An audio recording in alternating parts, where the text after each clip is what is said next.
देखिए 5 number question पर ध्यान दीजिए, क्या कहता है 5 नंबर कि एक व्यक्ति 3600 रुपया का ऋण 40 वार्षिक किस्तों में चुकाना चाहता है। यानी वो टोटल कितना है, 3600 ना, 3600 रुपया का ऋण 40 किस्त में वो पेमेंट करना चाहता है। जिस किसी से भी लिया होगा 3600 रुपया ऋण 40 किस्त में देना चाहता है, जो एक समांतर श्रेणी बनाती है, जो एपी में होता है। वो ऋण चुकाने का जो किस्त बनता है ना, वो एपी में होता है। ठीक है, उसको ठीक कर दीजिए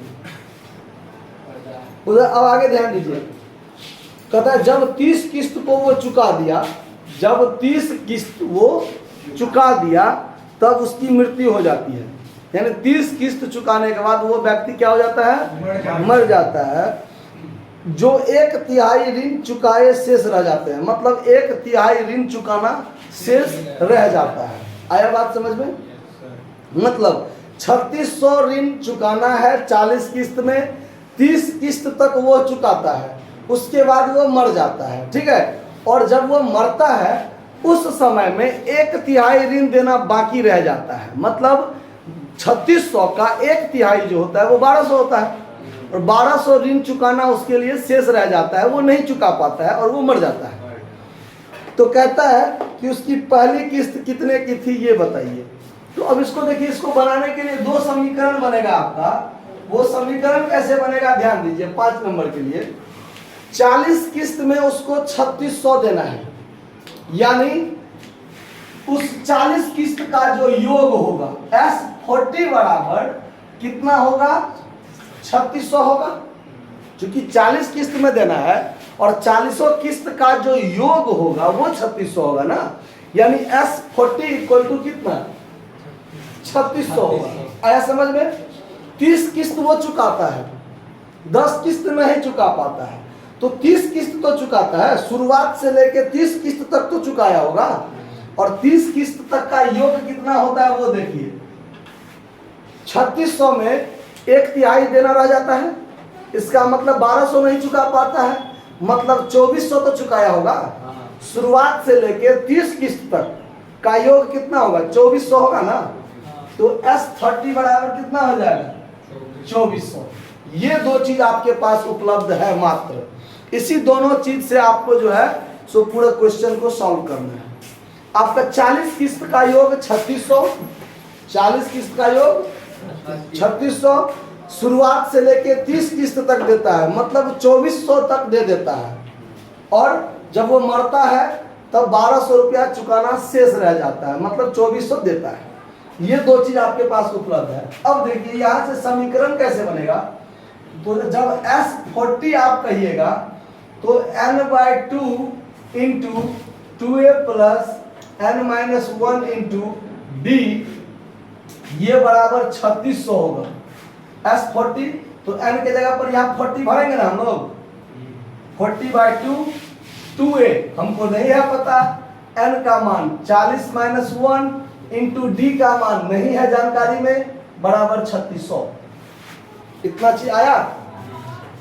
ये जब कट जाएगा तो क्या बचेगा, 20 2a प्लस ये आपका है 39d इक्वल टू 3600। और ये 20 से जब इसको काट देंगे तो बराबर में 180 हो जाएगा। क्या हो जाएगा, यानी 2a plus 39d equal to 180। ये आपका समीकरण 1 हो गया। कोई दिक्कत? फिर दोबारा जब हम काम करेंगे तो S30 बराबर सेम काम करना होगा, n/2 into 2a plus n-1 into d equal to 2400। और n के जगह पर यहाँ क्या भरेंगे, 30/2 2a प्लस 30-1 इंटू डी बराबर 2400। इसको काट देंगे तो 15, 2a plus 29d equal to कितना, 2400। अब ये 15 से जब इसको काटिएगा तो क्या हो जाएगा, 15-8 16 160 हो जाएगा। कितना हो जाएगा, 15 8 120 होता है, तो 16 से गुना करेंगे तो 240 हो जाएगा। देखो जीरो इस पर डाल दिए, कोई दिक्कत। अब ये बन गया आपका 2a प्लस 29d बराबर 160। ये हुआ आपका समीकरण 2। अब समीकरण 1 और समीकरण 2 से आपको a और d दोनों का मान निकल जाएगा। हमको पूछ रहा है कि प्रथम किस्त कितना का, तो a का मान निकल गया, वही हमारा आंसर, बाकी का तो कोई जरूरत है ही नहीं। तो चलिए यहीं पर सॉल्व करते हैं। समीकरण 1 माइनस समीकरण 2, यानी समीकरण 1 में से समीकरण 2 क्या कर लेते हैं, घटा लेते हैं। तो ध्यान दीजिए क्या होगा। समीकरण 1 है आपका 2a plus 39d equal to 180 और 2a प्लस 29d बराबर 160। जब घटाएंगे तो ये माइनस ये माइनस ये माइनस, तो देखिए a निकालना है और a कट गया, इसका मतलब ये बाद में निकालना पड़ेगा। इसमें से इसको घट गया तो हो जाएगा 10d इक्वल टू कितना 20। तो d का वैल्यू क्या निकल जाएगा 2। कोई दिक्कत। जब ये से ये कट जाएगा तो d बराबर क्या बचेगा 2 बच जाएगा। अब यहाँ लिखेंगे d का मान समीकरण 1 में रखने पर, तो 2a plus 39d equal to 180 है। 2a प्लस 39 गुने 2 बराबर 180। तो 2a बराबर क्या हो जाएगा 180 माइनस 39 दुना 78, यही होगा ना। तो 2a बराबर इसमें से इसको घटा देंगे तो क्या बचेगा 102। तो फिर a बराबर 102 बटा 2 कट के कितना बचेगा 51।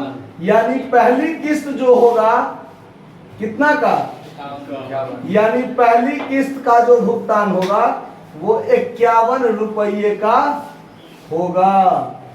आया बात समझ में कि कहीं कोई दिक्कत है, समझ गए ना। धन्यवाद, नोट कर लीजिए।